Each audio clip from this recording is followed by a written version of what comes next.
নমস্কার বন্ধুরা, আপনারা সবাই কেমন আছেন? চলুন, আমি ছাদ বাগানে অনেকগুলো মূলো গাছ লাগিয়েছিলাম। সেখান থেকে কয়েকটা কচি পাতা দেখুন আমি তুলে নিয়ে এসেছি। এই পাতা দিয়ে একটা রেসিপি শেয়ার করব। আপনারা আমার সাথে থাকুন, ভিডিওটি দেখতে থাকুন। দেখুন, পাতাগুলি ভালো করে ধুয়ে কুচিয়ে নিয়েছি। তার মধ্যে দিয়ে দিয়েছি একটু লবণ দিয়ে ভালো করে চটকিয়ে নেব।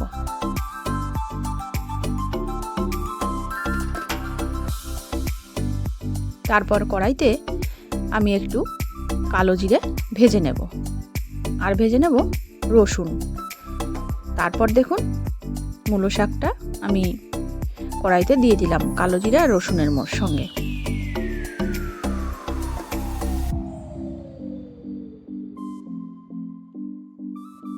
কালো জিরে আর রসুনের সঙ্গে ভালো করে দিয়ে আমি একটু ভাজা ভাজা করে নেব।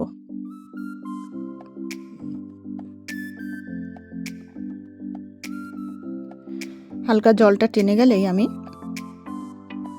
কড়াই থেকে নামিয়ে শিলে তুলে নেব।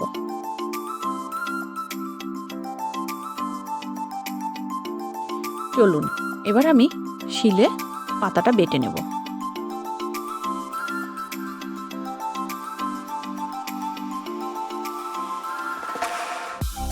আর এদিকে দেখুন, আমি একটা কড়াই বসিয়ে দিয়েছি। কড়াইতে দিয়ে দিলাম সর্ষের তেল। পাতাটা কিন্তু আমার বেটে নেওয়া হয়ে গেল। এবার আমি এই পাতাটা কড়াই তেলের মধ্যে দিয়ে দেব।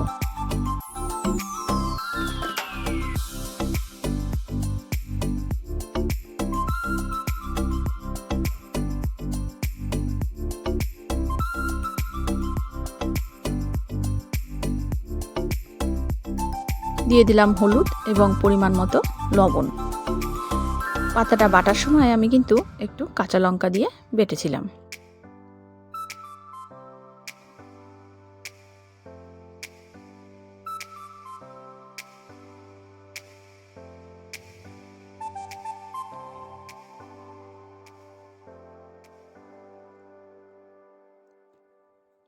আপনারাও বাড়িতে এভাবে মূলো শাকের পাতা বাটা খেয়ে দেখবেন, হেভি টেস্টফুল হয় কিন্তু। দেখুন, পাতা বাটাটা কিন্তু আমার রেডি হয়ে গেল। পাতা বাটাটা গরম ভাতের সাথে একদম পুরো জমে যাবে। আপনারাও আমার মতো এভাবে বাড়িতে মূলো শাকের পাতা বাটা খেয়ে দেখবেন, খুব কিন্তু টেস্টফুল। চলুন, তারপর আমি আমার গাছ থেকে তুলে নিয়েছিলাম সিম।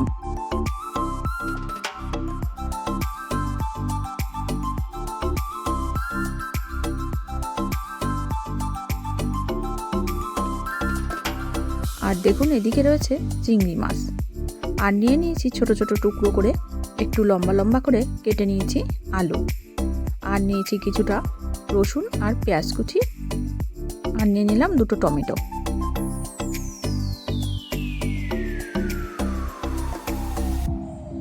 চিংড়ি মাছ দিয়ে সিম দিয়ে রান্না করার জন্য আমি এখানে প্রথমে কড়াইতে তেল দিয়ে তেলটাকে ভালো করে গরম করে নেব।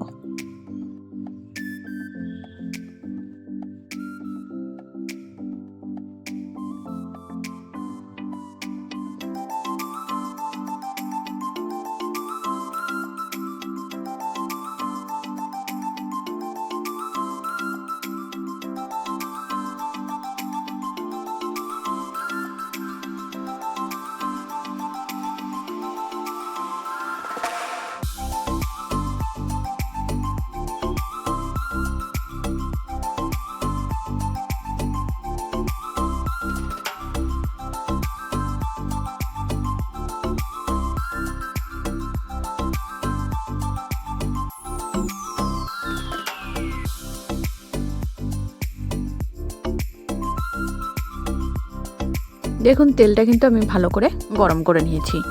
তারপর ধুয়ে নিয়েছি আলুগুলোকে আমি এবার কড়াইয়ের তেলের মধ্যে দিয়ে একটু ভেজে নেব।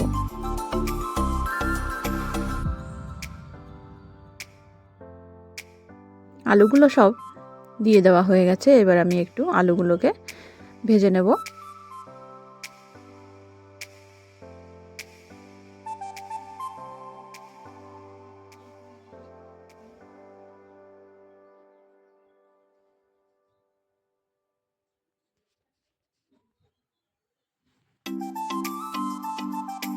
আর এদিকে দেখুন আমি শিলে বেটে নেব মশলা, আদা আর রসুন বেটে নেব।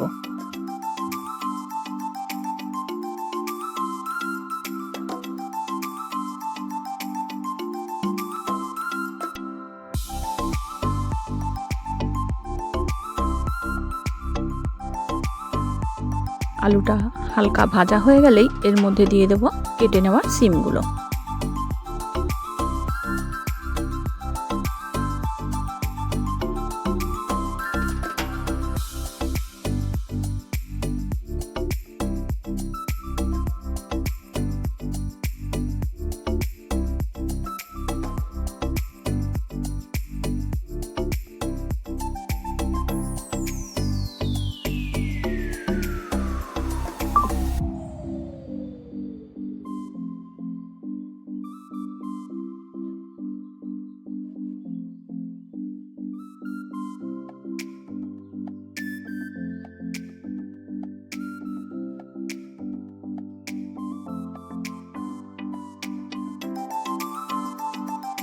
সিম আর আলুটা ভালো করে ভাজতে ভাজতেই এর মধ্যে দিয়ে দেব লবণ, তারপর দিয়ে দেব হলুদ।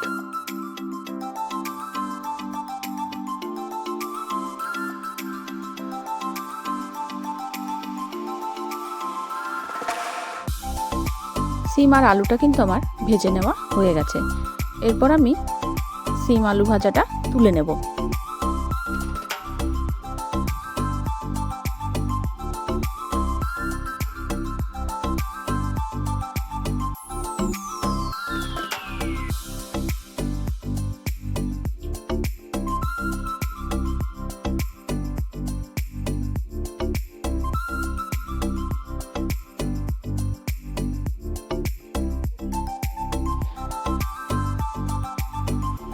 তারপর দেখুন আমি ওই কড়াইয়ের মধ্যেই দিয়ে দিলাম সর্ষের তেল। তেলটাকে ভালো করে গরম করে নেব।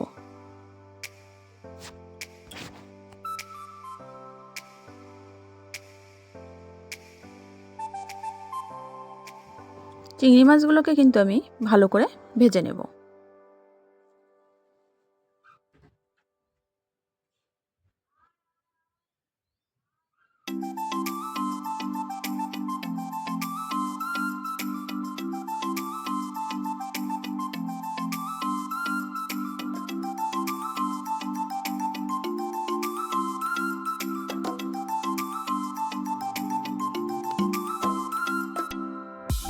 চিংড়ি মাছগুলো আমার ভেজে নেওয়া হয়ে গেছে। এবার আমি চিংড়ি মাছগুলো একটা প্লেটে তুলে নেব।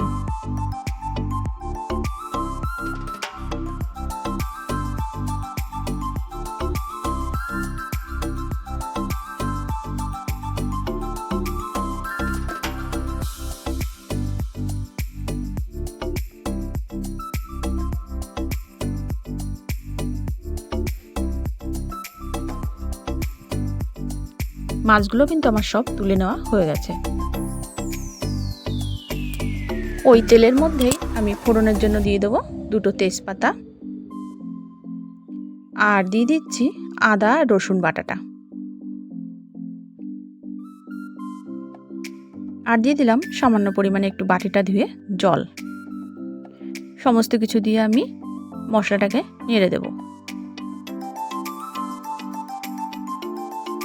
এবার এর মধ্যে দিয়ে দেবো আমি কুচিয়ে নেওয়া পেঁয়াজ।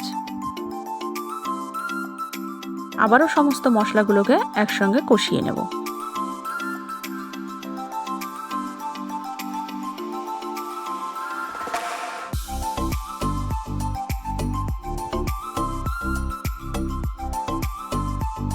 এরপর আমি দিয়ে দেব কেটে নেওয়া টমেটো কুচি, তারপর দিয়ে দিলাম একটু লবণ আর দিয়ে দেবো শুকনো লঙ্কার গুঁড়ো।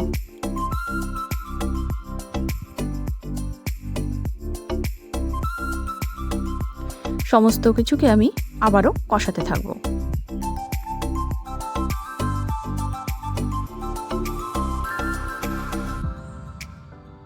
এরপর আমি এর মধ্যে দিয়ে দেব 1 চামচ জিরের গুঁড়ো,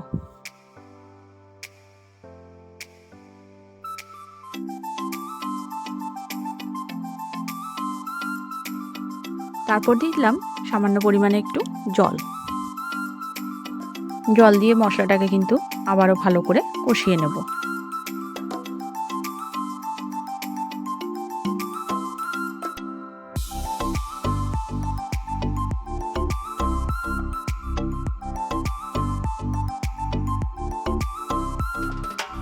তারপর দিয়ে দিলাম শুকনো লঙ্কার গুঁড়ো।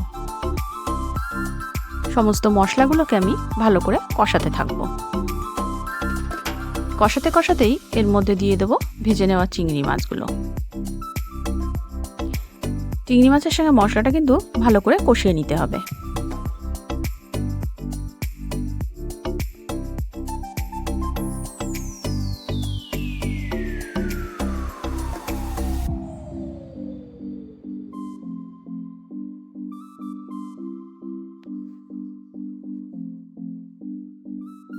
মশলাটা কষাতে কষাতেই এর মধ্যে দিয়ে নেব ভেজে নেওয়া শিম আর আলুগুলো।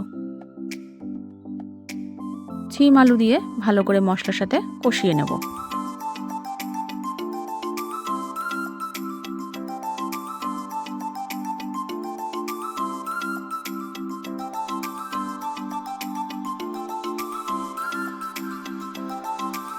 এরপর আমি এর মধ্যে দিয়ে দিলাম সামান্য পরিমাণে জল।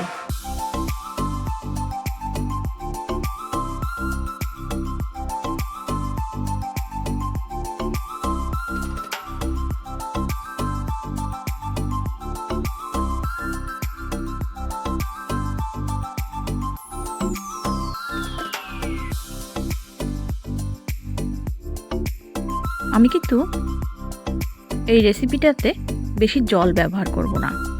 আমি জলের পরিমাণটা একটু কমই রাখব, কারণ সিম সেদ্ধ হতে কিন্তু সময় বেশি লাগে না। তাই আমি সামান্য পরিমাণেই জলটা দিয়ে নেব।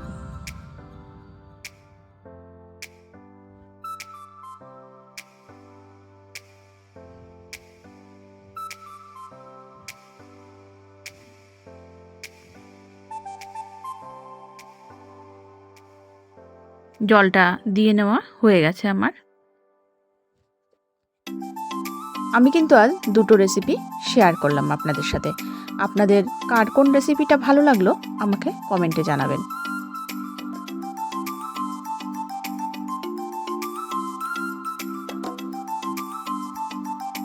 দেখুন রান্নাটা কিন্তু আমার হয়ে গেল। আমি আজ দুটো রেসিপি শেয়ার করলাম। আপনাদের কাছে কোন রেসিপিটা ভালো লাগলো আমাকে কমেন্টে জানাবেন। দেখা হবে অন্য কোনো ভিডিওর সাথে।